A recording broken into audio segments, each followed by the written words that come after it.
All right, so we're in exercise 9-4. And in exercise 9-4, we're going to deal with more of the same. We're creating instances of a class. And the class is called room. How many instances are we going to create? Could be a lot. So it's going to instantiate an array of 8 room objects and demonstrates the room methods. So we've got a room constructor that requires parameters for length, width, height. All of them going to be integers. The room class, which is an array, will contain area, it's a hint, gallons. So let's go play with this thing. I'll set up the room class first.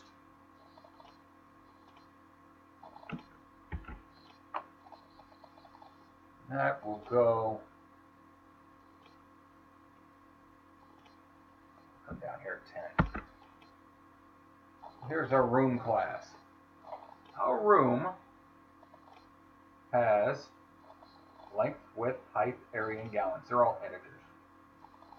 The constructor requires length, width, and height. Within it, we've got length, width, height. We're going to compute the area, figure out how big it is, and compute the gallons. Okay. Now let's come down. Compute area.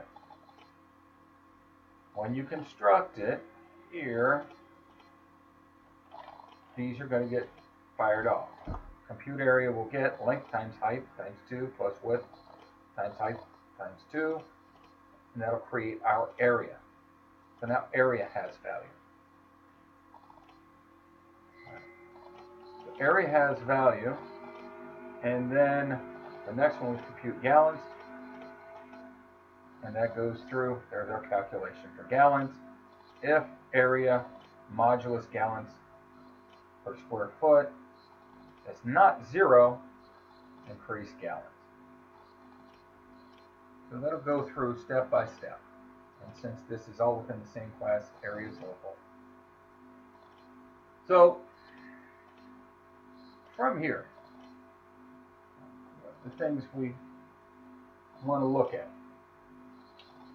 Things that are public, that are accessible outside, are capitals.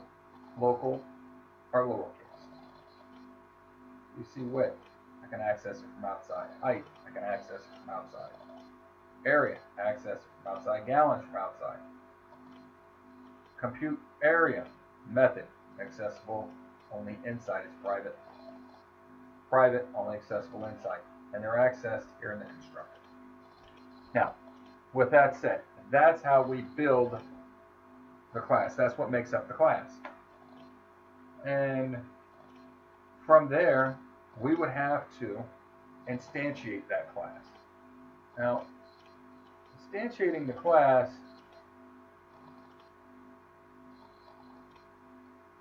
sometimes seems overwhelming, and in this, it's one of those times. So we'll start out with our main. We already had the main, and they didn't give us any code to go in here, but they said you need to create an instance of that room class that you created. And they said that room class needs to be, what I said, an array of 8 room objects. An array of 8 room objects. All right. So if that's the case, I want to create 8 rooms. 8 instances of room. So I need an array of rooms. Okay,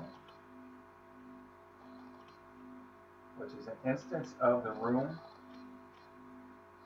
class, or the array class.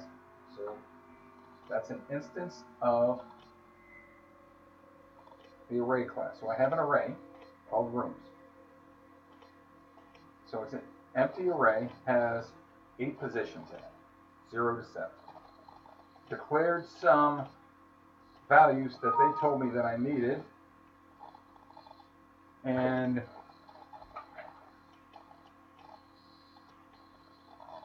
from there we're going to use, every time for the most part that we did anything with an array, we did this same structure in line 12. For x equals 0, and until x is, or I should say, as long as x is less than rooms.length, x plus plus. Rooms.length.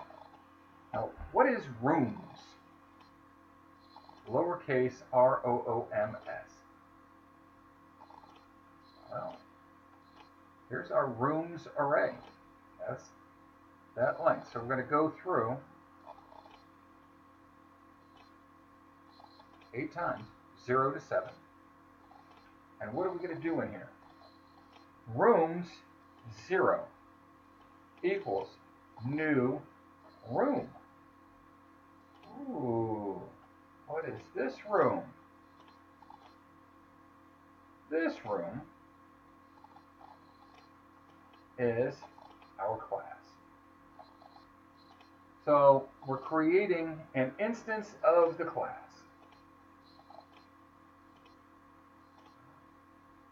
And we're passing it length, width, height. Each one's 888. So I go through the first one, length equals length plus 2. Width equals width plus 1. So I'll create the first one, and then after it's created, I'll increase length by 2, width by 1, and if odd or even, we will increase height by 1. And that'll go through and create each one of those objects within the array. That'll create 8 objects for us. Once we have populated that array with objects, instances of each one of those instances of the class, each one with different values because the values changed after each creation. Then we'll come down with that same structure, that same for loop, and we will output whatever's in each one of those indexes in the array, attributes of the object that's in there. Room 0.length, rooms 3.length.